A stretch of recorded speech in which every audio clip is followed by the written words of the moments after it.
Indian national Congress کی کابینہ کی سیاسی قیدیوں کی رہائی، بنیادی صنعتی تعلیم، دلتوں کی فلاح کے لیے تدبیر، شراب بندی اور کسانوں کے لیے قرض کا خاتمے کا قانون جیسی فلاحی کام کیے۔ اب جب ہندوستان کی جو ہمارے جو نمائندے جو الیکشن میں کھڑے تھے، اس کے بعد یہ چن کے آئے اور پھر انہوں نے جو ہے ہماری جو عوام ہے ان کی فلاح یعنی ان کی ترقی کے کام یہ کرنے لگے، جس میں جو سیاسی قیدی تھے، سیاسی قیدی یعنی ایسے قیدی جو آزادی کی تحریک میں شامل تھے اور ان کے اوپر انگریزوں نے الگ الگ طرح کے جو ہے مقدمے دائر کر کے ان کو جیلوں میں ڈال دیا تھا، تو ایسے تمام جو سیاسی قیدی تھے ان کو رہا کرنا اور بنیادی صنعتیں قائم کرنا، اور جس کی وجہ سے تعلیم کو فروغ ملے، تعلیم حاصل کرنے کا سب کو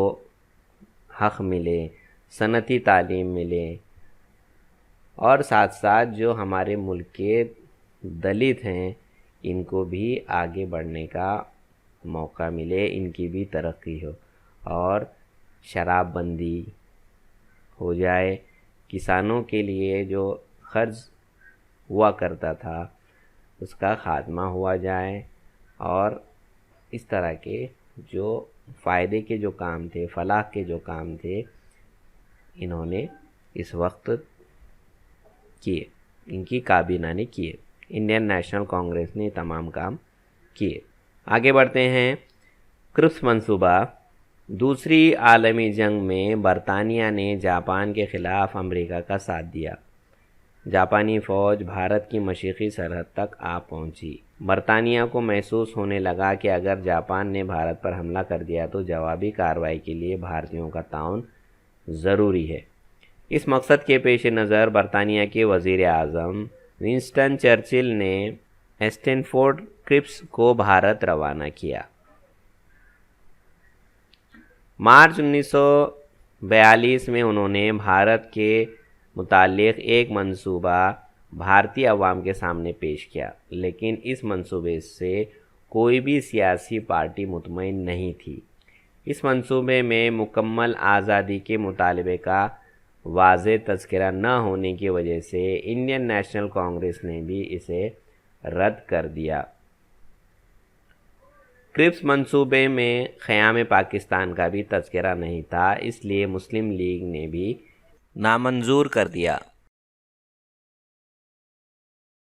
دوسری عالمی جنگ اور بھارتی قومی جماعت۔ 1939 میں یورپ میں دوسری عالمی جنگ چھڑ گئی۔ اس وقت وہاں کے جو وائسرائے تھے جن کا نام تھا لارڈ لتھگو، انہوں نے یہ اعلان کر دیا کہ انگلستان کے ساتھ بھارت بھی اس جنگ میں شریک ہے، اور انگلستان کا یہ دعویٰ تھا کہ یورپ میں جمہوریت کو قائم رکھنے کے لیے یعنی جمہوریت کی بقا کے لیے وہ دوسری عالمی جنگ لڑ رہا ہے۔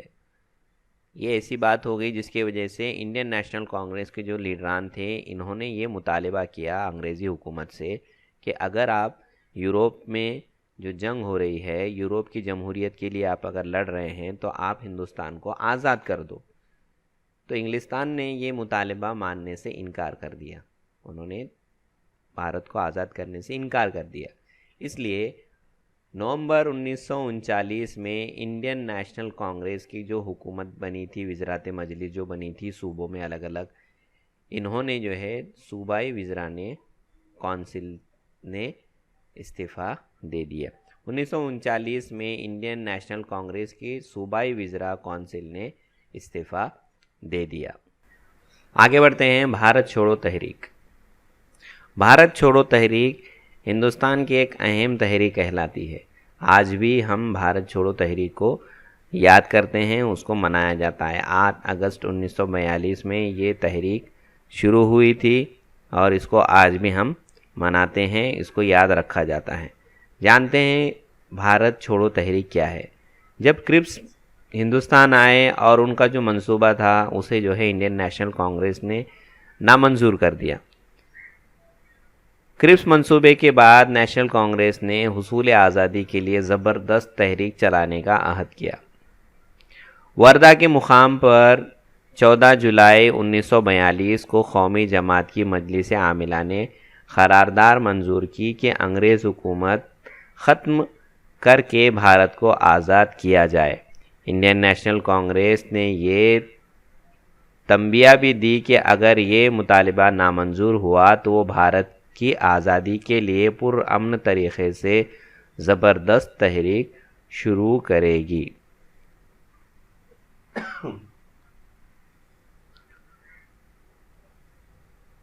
بھارت چھوڑو قرارداد 7 اگست 1942 کو ممبئی میں گولیا ٹینک میدان، موجودہ جو ابھی آج کرانتی میدان ہے، یہاں پر انڈین نیشنل کانگریس کا اجلاس ہوا۔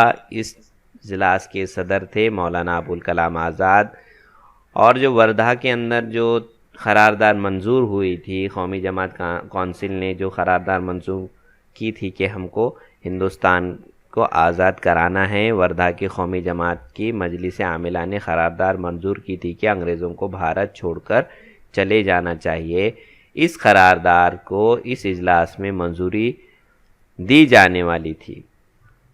8 اگست کو پنڈت جواہر لال نہرو کی پیش کردہ قرارداد بھارت چھوڑو اکثریت کے ساتھ منظور ہوئی۔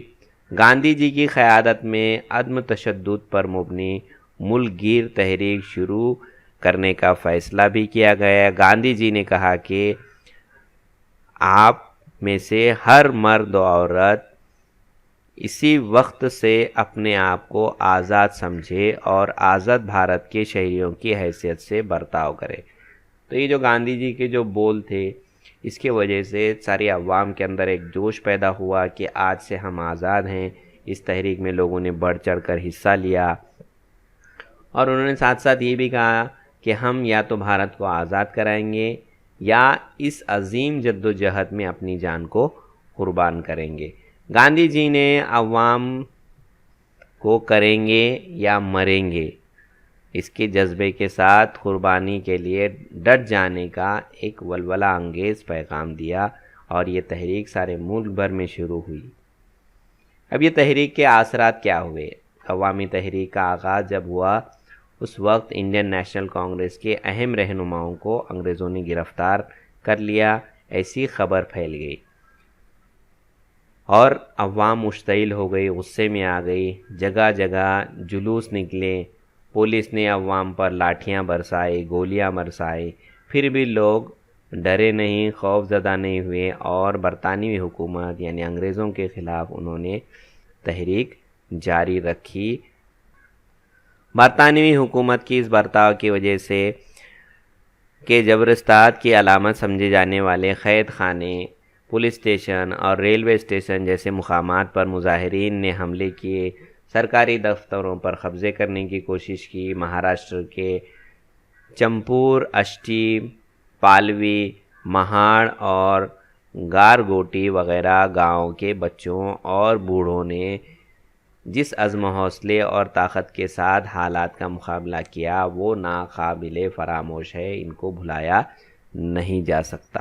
اسی دوران آپ کو جاننا چاہیے یہ بھی کہ ایک بچہ جس کا نام ہے سریش کمار، جنگ آزادی کی جد و جہد میں اسکول کے طلباء نے بھی قربانی پیش کی۔ نندوربار میں اسکولی بچے نے سریش کمار کی قیادت میں ترنگا پرچم کے ساتھ جلوس نکالا اور وندے ماترم کے نعرے لگائے۔ پولیس والوں نے غصے میں آ کر چھوٹے بچوں پر بھی گولیاں برسائی۔ اس فائرنگ میں سریش کمار، لال داس، دھنسکھ لال، ششی دھر اور گھنشیام نامی طلباء شہید ہوئے۔ تو بچوں دیکھیے، اس جو تحریک تھی، جیسا گاندھی جی نے کہا تھا کہ آج سے ہم اپنے آپ کو آزاد سمجھیں گے اور آزاد شہریوں کی طرح ہم کو برتاؤ کریں گے، تو یہ جو پیغام تھا، تو یہ بچے بوڑھے سب نے اس کو اپنا لیا تھا، اور یہ اس طرح جو اسکولی بچے تھے ان کی قربانی دی گئی۔ یہ تمام چیزوں کے بعد ہم کو بڑی مشکل سے آزادی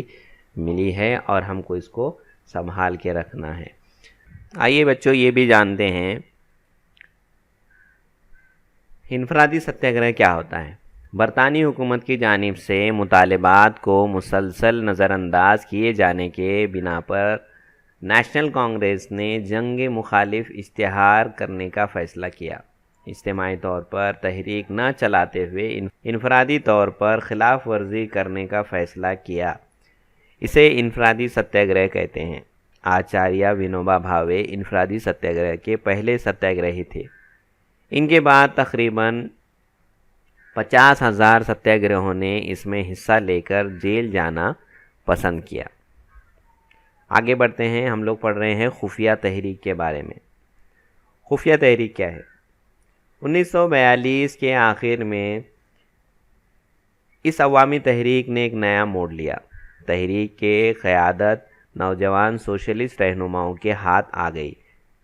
جے پرکاش نارائن، ڈاکٹر رام منوہر لوہیا، چھوٹو بھائی پرانگ، اچیت راؤ پٹوردھن، ارونا آصف علی، یوسف مہر علی، سچیتا کرپلانی، ایس ایم جوشی، شیرو بھاؤ لیمیے، این جی گورے، یشونت راؤ چوہان، وسنت دادا پاٹل، مگن لال، اوشا مہتا جیسے کئی رہنما پیش تھے۔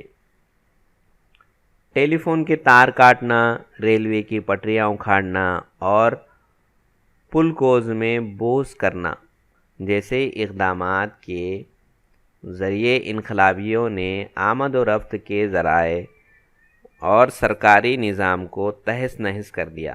ملک بھر میں اس تحریک کے اثرات رونما ہوئے۔ سندھ صوبے میں ہیمو کلانی نے مسلح انگریز فوج کو لے جانے والی ٹرین کے آنے کی خبر ملتے ہی اپنے ساتھیوں کے ساتھ ریلوے پٹریاں اکھاڑنے کی کوشش کی۔ عدالت نے اسے پھانسی کی سزا سنائی۔ موجودہ ضلع رائے گڑھ کے تعلقہ کرجت میں بھائی کوتوال کا آزاد دستہ اور ناگپور کے جنرل آواری کی لال سینا جیسی ٹولیوں نے حکومت کو کئی مہینوں تک بے انتہا پریشان کیا۔ ممبئی کے وٹھل جویری، اوشا مہتا اور ان کے ساتھیوں نے ایک خفیہ ریڈیو اسٹیشن قائم کیا جسے آزاد ریڈیو کہا جاتا تھا۔ اس ریڈیو میں حب الوطنی کے گیت گائے جاتے، ملک میں جاری تحریک کی خبریں نشر کی جاتی، قومی جذبہ پروان چڑھانے والی تقریر پیش کی جاتی، جس کی وجہ سے تحریک چلانے والے عوام کو حوصلہ ملتا۔ اس طرح کی نشریات اسٹیشن کچھ عرصے تک کولکتہ، دلی اور پونا میں بھی جاری رہی۔ دیکھو بچوں، یہ جو ہمارے کرانتیکاری جس کو ہم بولتے ہیں، جن کو ہم انقلابی بولیں گے، یہ کیا کرتے تھے کہ انگریزوں کو نقصان پہنچانے کا کام کرتے تھے۔ جیسے فون کی تار کاٹ دیے، تو فون کی تار کاٹنا کا مطلب کیا ہوتا تھا کہ یہ ایک طرح سے جو انگریز حکومت ہمارے اوپر ظلم زیادتی کیا کرتی تھی، ایک ان کا جو ہے جواب ہوا کرتا تھا۔ یہ ایک جگہ سے دوسری جگہ پیغام فوراً پہنچا دیتے تھے۔ جیسے کوئی تحریک چل رہی ہے، اس کو کچلنے کے لیے، اس کو روکنے کے لیے، جو ظلم زیادتی ہوتی ہے ہمارے ہندوستانی عوام کے اوپر، جو ہمارے رہنماؤں کے اوپر، تو ان کی مدد کے لیے یہ سب کام کیے جاتے تھے۔ اسی طرح ایک جگہ سے دوسری جگہ جب فوج جا رہی ہے تو ریل کی پٹریاں اکھاڑ دینا، ان کو وہاں تک پہنچنے نہیں دینا، یا پھر کوئی راستے میں پل ہے اس کو جو ہے گرا دینا، یہ تمام کام جو ہے ہمارے انقلابیوں نے کیے۔ اس کے ساتھ ساتھ جو سرکاری دفتر ہوا کرتے تھے ان کو بھی یہ کیا کرتے تھے، نقصان پہنچاتے تھے۔ اور جب یہ پکڑے جاتے تو انگریز ان کے اوپر بہت ظلم زیادتی کرتے اور ان کو پھانسی کی سزا بھی دی جاتی تھی۔ تو جو ہمارے یہ انقلابی جو رہنما ہیں، جن کے اندر جو آپ تصویر میں دیکھ رہے ہیں، یہ انہوں نے جو ہے آزادی کی تحریک میں اپنے طور پہ حصہ لیا اور انگریزوں کی ناک میں دم کر کے رکھا تھا۔ ان تمام تحریکوں کو بھی ہم یہاں پر یاد کرتے ہیں۔ ان کی جو کام ہے ان کو ہم بھلا نہیں سکتے۔ بچوں آگے بڑھتے ہیں، اگلا ہمارا تدریسی نکات ہے جس کا نام ہے متوازی حکومت کا قیام۔ اب یہ متوازی حکومت کیا تھی؟ ملک کے چند صوبوں میں انگریز افسران کو نکال باہر کیا گیا اور وہاں عوامی حکومتیں قائم کی گئیں۔ اسے متوازی حکومت کہتے ہیں۔ یاد رہے اس بات کو ذہن نشین کرنا ہے۔ متوازی حکومت یعنی جہاں پر انگریزوں کو نکال باہر کیا گیا، ایسی حکومت کو متوازی حکومت کہتے ہیں۔ یعنی جو ہماری عوام ہے، جو ہماری ہندوستان کی جو عوام ہے، اسی نے وہ حکومت چلائی۔ جیسے بنگال میں مدنا پور، اتر پردیش میں بلیا اور اعظم گڑھ، بہار میں بھاگلپور اور پورنیہ ضلعوں میں متوازی حکومتیں قائم کی گئی۔ اسی طرح مہاراشٹر کے ضلع ساتارا میں کرانتی سینا نانا پاٹل نے 1942 میں برطانوی حکومت کا خاتمہ کر کے متوازی حکومت قائم کی۔ کنڈل کے انقلاب میں پیش جی ڈی عرف باپو لاڈ کی قیادت میں قائم کردہ طوفان سینا کی توسط سے محصول جمع کرنا، نظم و نسق برقرار رکھنا، مجرموں کو سزا دینا وغیرہ کام متوازی حکومت کے ذریعے کیے جاتے۔ اس حکومت کے ذریعے نامزد عوامی عدالتوں کے فیصلے کو لوگ قبول کرتے۔ ساہوکاری کی مخالفت، شراب بندی، تعلیم کو فروغ اور ذات پات کا فرق مٹانے جیسے کئی تعمیری کام اس حکومت نے انجام دیے۔ اس وجہ سے متوازی حکومت عوام کے لیے مثالی حکومت ثابت ہوئی۔ جہاں حکومت قائم ہوتی وہاں کے لوگوں کو انصاف ملتا، ان کی عدالتیں قائم ہوتی، ایک محصول جمع کرنے کا ایک نظم قائم کیا گیا، مجرموں کو سزا دینے کے لیے ایک الگ محکمہ بنایا گیا، ان کی سزا طے کی جاتی، اور جو کسانوں کے اوپر ظلم زیادتی کر کے جو ساہوکار طبقہ جو تھا، ان کی مخالفت کرنا، کسانوں کے ساتھ انصاف کرنا، اس کے ساتھ ساتھ شراب بندی کرنا، اور بچوں کے لیے تعلیم قائم ہو، اسکولیں قائم کرنا، ذات پات کا فرق مٹ جائے، تمام لوگ برابر ہیں۔ یہ تمام تعمیری کام ان متوازی حکومتوں نے کیے۔ اس وجہ سے یہ متوازی حکومت عوام میں بہت مشہور ہوئی، مقبول ہوئی اور ایک مثالی حکومت ثابت ہوئی۔ بھارت چھوڑو چلے جاؤ تحریک کی اہمیت۔ اچھا، ہم لوگ جانتے ہیں بھارت چھوڑو تحریک کا قرارداد 7 اگست کو منظور ہوئی، اور اس کے بعد جب ممبئی میں اجلاس ہوا اس میں جو ہے اس کو منظوری دی گئی، اور 8 اگست سے بھارت چھوڑو تحریک کا آغاز ہوا۔ 1942 کی تحریک نے ملک گیر تحریک کی شکل اختیار کر لی۔ حصول آزادی کے مقصد کے خاطر لاکھوں بھارتیوں نے قربانی دی، بے شمار لوگوں نے اپنی جانوں کا نذرانہ پیش کیا۔ جیسا ہم پڑھ چکے ہیں کہ ہر بچہ، ہر بوڑھا، جوان، سب اپنے آپ کو آزاد سمجھنے لگے اور اپنے آپ کو آزادی کے لیے قربان کرنے لگے۔ انہیں قید کرنے کے لیے ملک کی تمام جیلیں ناکافی ہونے لگی۔ سانے گرو جی، راشٹریہ سنت تکڑو جی مہاراج وغیرہ نے حب الوطنی کے گیت سے مظاہرین کا حوصلہ بڑھایا۔ اس ملک گیر تحریک کو اگست کرانتی بھی کہا جاتا ہے۔ کیوں کہا جاتا ہے؟ کیونکہ یہ اگست کے مہینے میں ہوئی تھی، اس لیے اس کو اگست کرانتی کہا جاتا ہے۔ اس میں کنفیوژن نہیں رکھیں گے۔ اگست کرانتی کا مطلب ہوتا ہے بھارت چھوڑو تحریک۔ کیوں منائی جاتی ہے اگست کرانتی؟ کیوں کہا جاتا ہے؟ کیونکہ یہ اگست کے مہینے میں ہوئی تھی، 8 اگست 1942 کو۔ آگے بڑھتے ہیں ہم۔ آزاد ہند فوج۔ بچوں اس تصویر کو غور سے دیکھیے۔ جی ہاں، آپ ان کے بارے میں پڑھ چکے ہیں۔ یہ ہیں نیتا جی سبھاش چندر بوس۔ آزاد ہند فوج۔ آزاد ہند فوج بھارت کی آزادی کے لیے نیتا جی سبھاش چندر بوس نے بھی خوب کوششیں کی۔ بھارت کے مشرقی سرحد پر ہزاروں بھارتی فوجی انگریزوں کے خلاف جنگ کرنے کے لیے تیار تھے۔ یہ تمام فوجی آزاد ہند فوج کے سپاہی تھے اور ان کے قائد نیتا جی سبھاش چندر بوس تھے۔ سبھاش چندر بوس نیشنل کانگریس کے اہم رہنما تھے۔ وہ 2 مرتبہ کانگریس کے صدر رہ چکے تھے۔ ان کا خیال تھا کہ انگلستان دوسری عالمی جنگ میں الجھا ہوا ہے، اس بات کا فائدہ اٹھاتے ہوئے بھارت میں تحریک کو تیز کر دیا جائے اور اس کام میں انگلستان کے دشمنوں سے مدد بھی لی جائے۔ اس کے متعلق قومی جماعت کے آوردہ رہنماؤں سے اس کا اختلاف ہوا. یعنی قومی جماعت کے جو اہم رہنما تھے ان میں اور نیتا جی سبھاش چندر بوس میں اس بات کے اوپر اختلاف تھا. یہ بات ماننے کے لیے تیار نہیں تھے کہ اگر انگلستان دوسری عالمی جنگ میں الجھا ہوا ہے تو ہم کو کیا کرنا چاہیے کہ جو انگلستان کے جو دشمن ممالک ہیں جیسا جاپان تھا تو ہم کو کیا کرنا چاہیے، ان سے بات کرنا چاہیے. اس طرح سبھاش چندر بوس کا کہنا تھا اور اس کا ہم کو فائدہ اٹھانا چاہیے تھا. لیکن جو قومی جماعت کے رہنما تھے اور نیتا جی سبھاش چندر بوس، ان کے درمیان اس بات کے اوپر اختلاف ہوا. نتیجہ یہ ہوا کہ انہوں نے کانگریس کی صدارت سے استعفیٰ دے دیا اور عوام کو اپنے خیالات سے آگاہ کرنے کے لیے فارورڈ بلاک نامی تنظیم قائم کی. سبھاش چندر بوس اپنی تقریروں کے ذریعے عوام کو انگریز حکومت کے خلاف بغاوت پر اکسانے لگے. ان کی حکومت نے انہیں گرفتار کر کے قید کر دیا. جیل میں انہوں نے بھوک ہڑتال شروع کر دی، جس کی وجہ سے حکومت نے انہیں رہا کر کے ان کے گھر میں نظر بند کیا.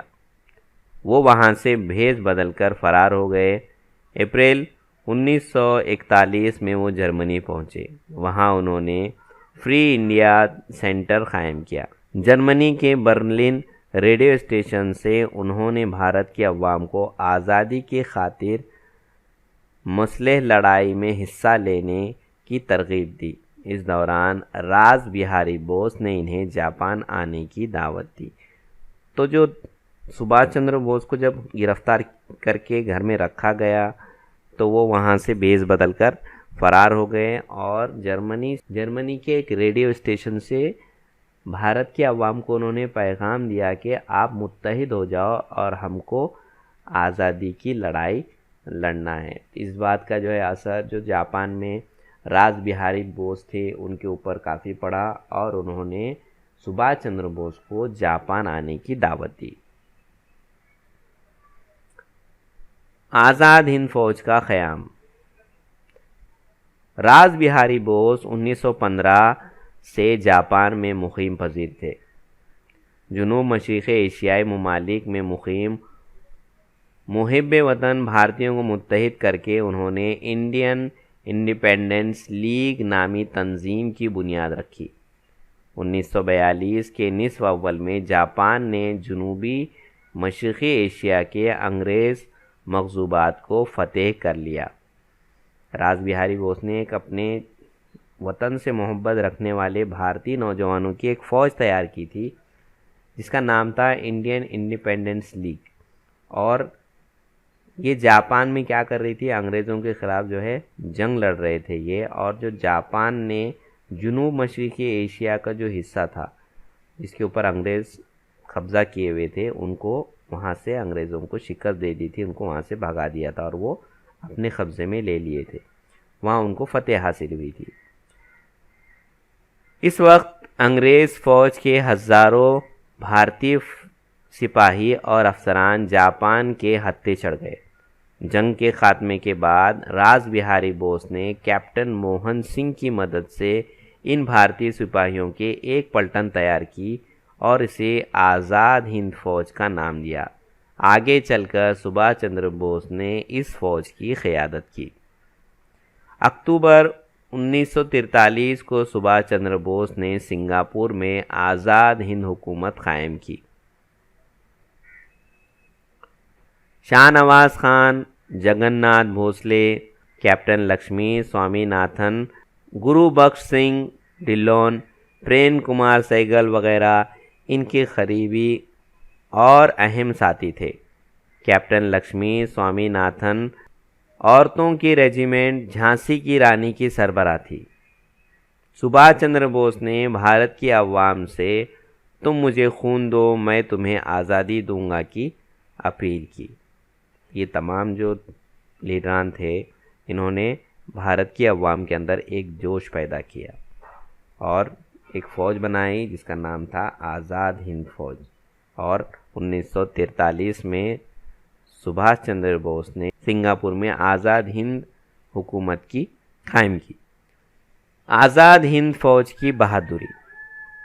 آزاد ہند فوج کی بہادری۔ 1943 میں جاپان نے اندومان اور نکوبار جزائر فتح کر کے آزاد ہند حکومت کے حوالے کر دیے۔ سبھاش چندر بوس نے ان کے نام بالترتیب شہید اور سوراج رکھا۔ 1944 میں آزاد ہند فوج میانمار کے اراکین علاقے پر قبضہ کر لیا، آسام کی مشرقی چوکیوں پر فتح پائی۔ اس دوران آزاد ہند فوج کو جاپان سے ملنے والی مدد بند ہو گئی، جس کی وجہ سے امپھال کی مہم ادھوری رہ گئی۔ ان ناسازگار حالت میں بھی آزاد ہند فوج ثابت قدمی سے لڑتی رہی، مگر اس دوران جاپان نے ہتھیار ڈال دیے۔ 18 اگست 1945 کو ایک طیارے حادثے میں سبھاش چندر بوس کی موت ہو گئی۔ اس وجہ سے آزاد ہند فوج کو ہتھیار ڈالنے پڑے۔ بچوں، 18 اگست 1945 کو ایک ہوائی جہاز کے حادثے میں سبھاش چندر بوس کی موت ہو گئی، جس کی وجہ سے آزاد ہند فوج کو بھی ہتھیار ڈالنے پڑے۔ بعد میں آزاد ہند فوج کے افسران پر انگریز حکومت نے حکومت سے بغاوت کا الزام لگایا۔ جواہر لال نہرو، بھولا بھائی دیسائی، تیج بہادر جیسے مشہور ماہرین قانون نے ان افسران کا دفاع کیا، لیکن فوجی عدالت نے ان افسران کو مجرم قرار دے کر عمر قید کی سزا سنائی۔ اس وجہ سے بھارت کی عوام میں انگریز حکومت کے خلاف اشتعال اور بے اطمینانی پھیل گئی۔ مجبوراً فوجی عدالت میں دی گئی سزائیں رد کرنی پڑی۔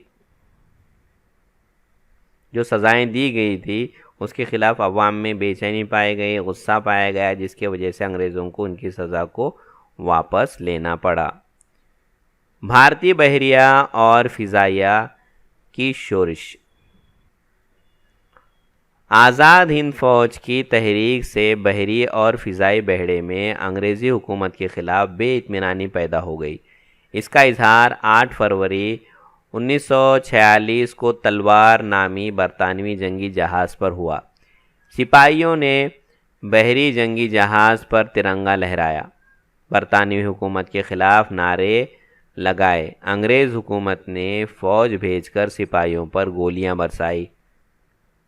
بھارتی سپاہی نے بھی جواباً گولیاں برسائی۔ ممبئی کے عوام اور مزدوروں نے سپاہیوں کی حمایت کی۔ آخرکار سردار ولبھ بھائی پٹیل کی تلاشی سے سپاہیوں نے ہتھیار ڈال دیے۔ ممبئی کی بحری سپاہیوں کی حمایت میں دلی، لاہور، کراچی، امبالہ، میرٹھ وغیرہ علاقوں کی فضائیہ کے افسران نے ہڑتال کر دی۔